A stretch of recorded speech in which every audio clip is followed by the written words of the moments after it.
Hi, guys. Welcome to the Advanced Practice Perspectives. I'm Trisha Williams. And I'm Toby O'Brien. This is a podcast created by advanced practice providers for advanced practice providers. We will be highlighting our amazing APPs here at Children's Mercy and do some education along the way. We are so glad that you're joining us. It's time to sit back, tune in, and let's get started. Today, we are so pleased to introduce to you Nicole Hutcheson. She is a neonatal nurse practitioner, a pediatric nurse practitioner, and currently working towards her doctorate of nursing practice. Impressive. Holy cow. I know. I was very impressed. So, Nicole, welcome to the podcast. Thank you for joining us today. Hi, guys. Thank you so much for inviting me. I'm thrilled to be here. We are super stoked to have you. That's a lot of education going under your belt, my friend. How about you tell our listeners a little bit about yourself and your background? Sure. I grew up here in Kansas City in the northeast area of town. My husband and I have been together for a little over 21 years, and we have 3 sons who are 11, 12, and 13 years old. I graduated with my BSN from Avila University in 2005. I started as a new grad here in the NICU at Children's Mercy and just immediately fell in love. I was a bedside nurse for about 7.5 years before I transitioned to my role as an NNP. I completed my MSN at UMKC in 2013 and then went back and completed a postmaster certificate to become a pediatric nurse practitioner in 2019, also at UMKC. And then now I'm currently enrolled in the DNP program at Duke University and I've just finished my first semester, so you could consider me to be a lifelong learner. I love that. You are a lifelong learner for sure. Tell me a little bit about your goal of getting a pediatric nurse practitioner as well as your neonatal nurse practitioner. That intrigues me.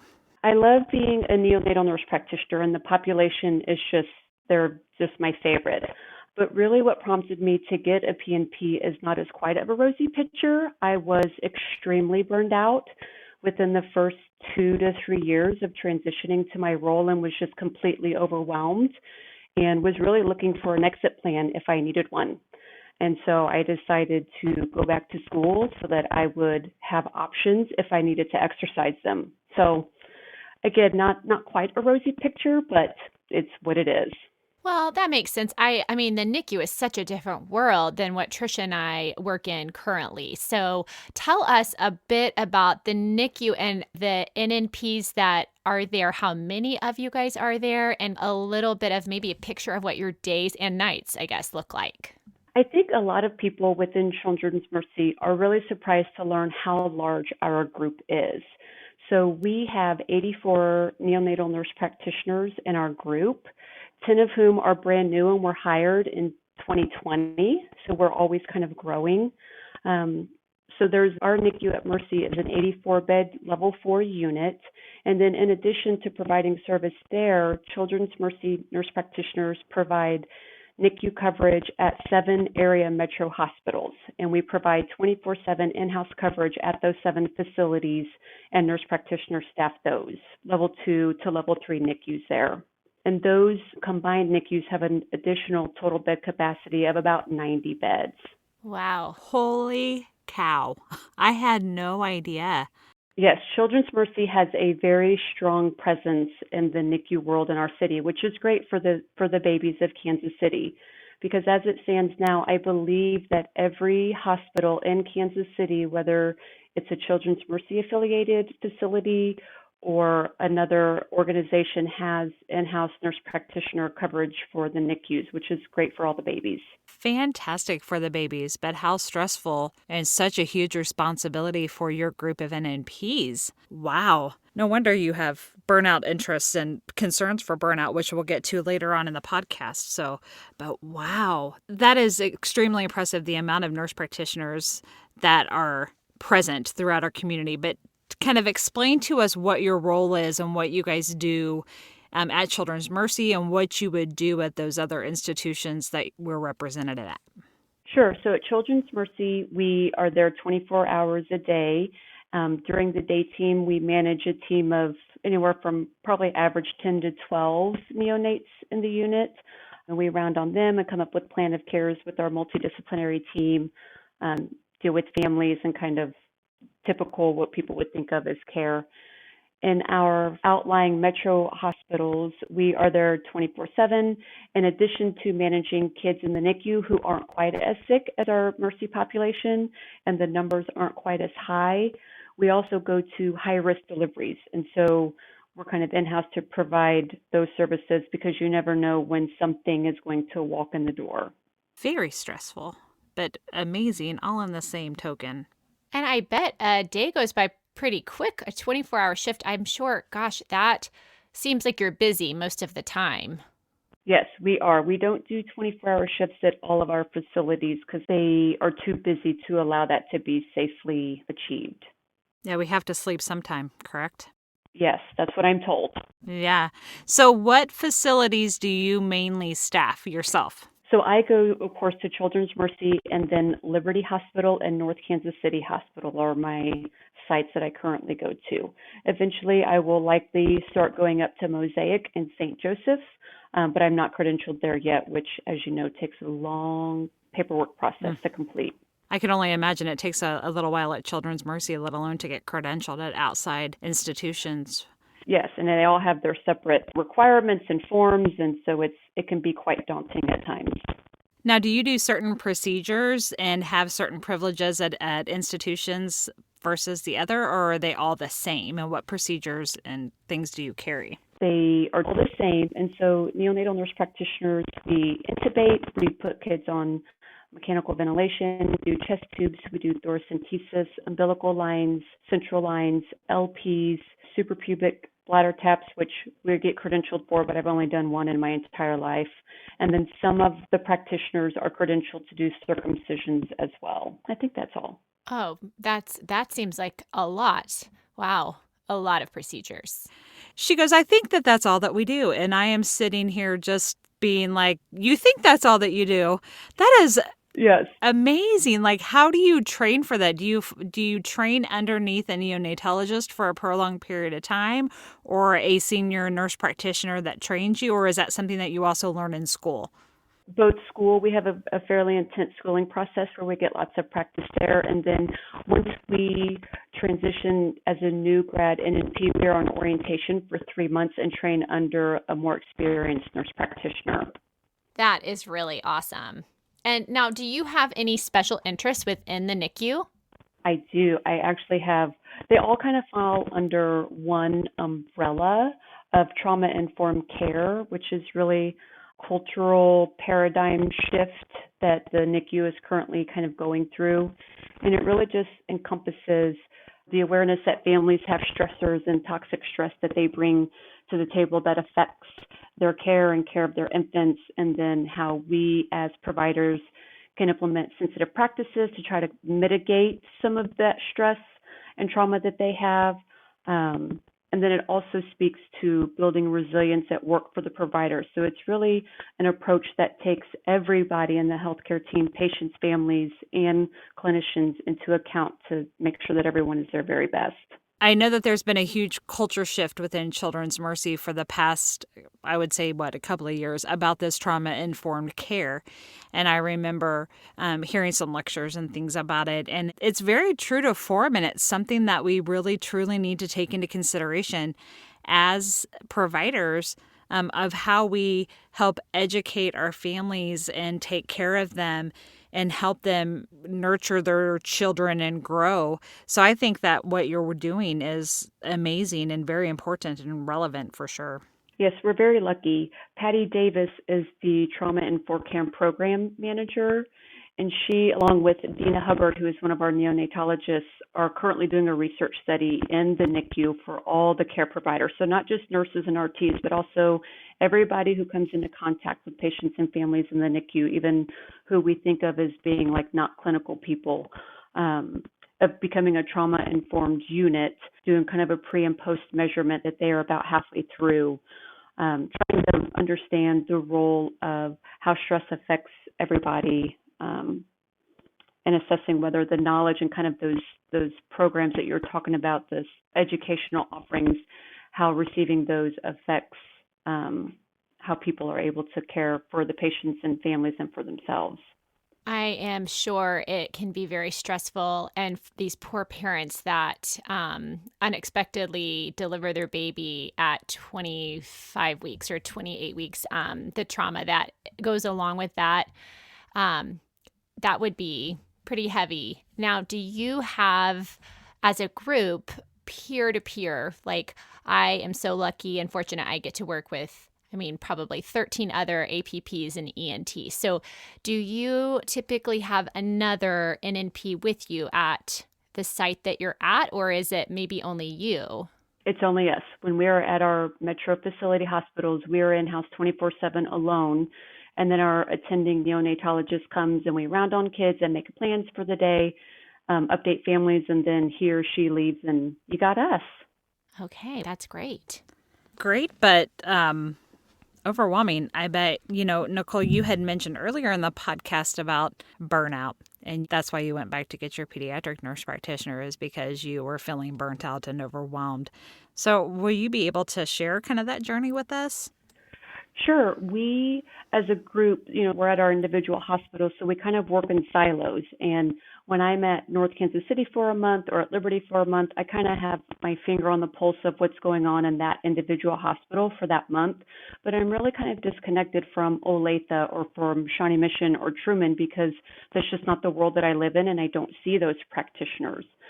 And so when you spend these times at the outside facilities, it's not a matter of if, but when someone's going to come in abrupted and there's an unforeseen neonatal event. Sometimes the kids die, sometimes they don't, and they go out, but it's still a really traumatic event for everyone involved. And what I found was that we didn't know that someone had a bad delivery. So we didn't know to reach out and say, hey, how are you doing? It just kind of accidentally happened with me that I was at Mercy one night and heard that transport was on their way to a hospital for a 25-week twin abruption that they were trying to code. And so I looked to see what practitioner was on, and it was one of my close friends. And just knowing that she was not going to have support after in a formal way, but that she's my person so that I would reach out. And so I got with her and drove out to her house and kind of spent some time with her. But then I had had my own kind of sentinel event about 2 months prior with a term abruption, prolonged code, and then neonatal death that I didn't even have a real kind of meaningful debriefing, peer-to-peer support after that happened. In fact, it happened like at 7 o'clock in the morning, like at shift change. That happened. I went home, took a shower, and then went to P&P clinicals for the rest of the day and just kind of just moved on from there. And so when I was comforting my friend who I could recognize needed help, then of course kind of brought up my own stuff. And then she and I said, okay, we have to change this. So who I'm talking about, her name is Jen Neiman. And so she and I kind of developed a peer-to-peer support group within our NNP group to kind of help with these events. We have a group of NNPs who were nominated by our entire group, and we kind of came up with a training program for them. We have an email set up for people to send us referrals to, and then other practitioners text us. And it's just really basic, like, hey, so-and-so had a bad delivery, and then we match a peer supporter to the NNP, and they reach out and kind of go from there. Oh, that sounds very helpful, and I'm sure just very needed for your group. It is. It's really just brand new. We've really officially kind of rolled out all the pieces this last fall. But even, the last May when we were developing it, we went to our NMP group and said, listen, we want to develop this group. These are our thoughts. These are ideas. Tell us who you want. When your world falls apart, who do you want calling you? Who do who's someone that you trust? And they're going to kind of help pick you up and dust you off. And we got tons of names from our group. So there was a lot of engagement early on from them, which is amazing. I find it inspiring that you took a situation, a very personal situation, and turned it into something that the rest of your peers can benefit from, Nicole. So what you're doing is amazing and very much needed work. So kudos for you guys for taking your experience and recognizing the need of others. Nicely done. It's horrible that it has to happen, but nicely done. It is. I agree. I think, though, as a group, we NNPs, we know that it's like I said earlier, it's not a matter of if one of these events is going to happen, but when. And it's just kind of a part of our job. It's not surprising. We all know that when we sign on to do this job. And so we all just roll with it, and we're not dealing with it in a healthy way, and we're bad about asking for help. I can handle this. I've got it. It's expected. This is what I do. This is my job. So why would I need help doing my job? And we do. We need help recovering from these things. And so we're trying to kind of shift the way we see the traumas that we experience and just change the focus of our group. I can only imagine how disconnected the feeling could be if you didn't have those groups. You were saying and mentioning that when you're at Liberty, like you don't know what's going on at Truman. But I can only imagine, too, when you're working at those institutions to feel totally disconnected from Children's Mercy altogether.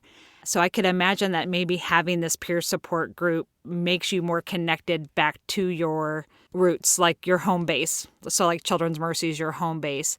Is that true? Do you think that that is where you can get reconnected to home base? That is 100% true. In fact, at the end of the month, when I'm at whatever facility, I'll tell the nurses, like, okay, I'm going home. I'll see you in 2 months or 3 months. But that's what I always refer to as Children's Mercy as my home.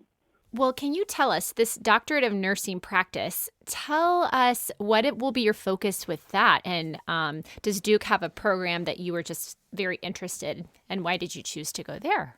So Jen and I have been doing a lot of work kind of developing this program, and was planning to kind of grow the peer support program a little further as my DNP focus. I was previously at a different institution, and that was the direction I was going, but ended up not being a good fit for me. So when I started at Duke this past fall semester, about halfway through, I kept being drawn to health disparities in healthcare, the inequities between Black patients and white patients, and with the disparities that are so visible with COVID, and just a lot of things that have been not brought to the front the way that they should have been, that drew my attention and just drew me away. And so I would do the work early in the semester, kind of going back to peer support because I love peer support. But what I kept doing in my own time was all the other stuff.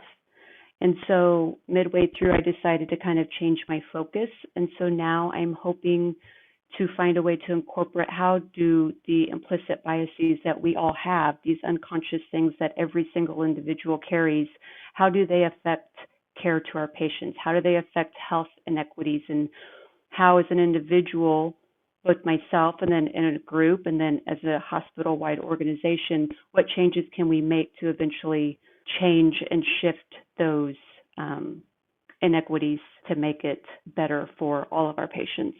Great. I mean, again, much needed work to be done there. So thank you for doing that work as well. We really appreciate you spending time with us today and sharing your expertise.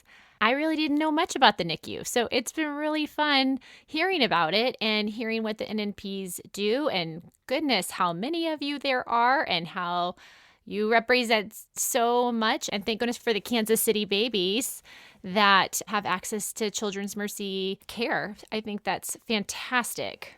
Yes, I love the population we serve.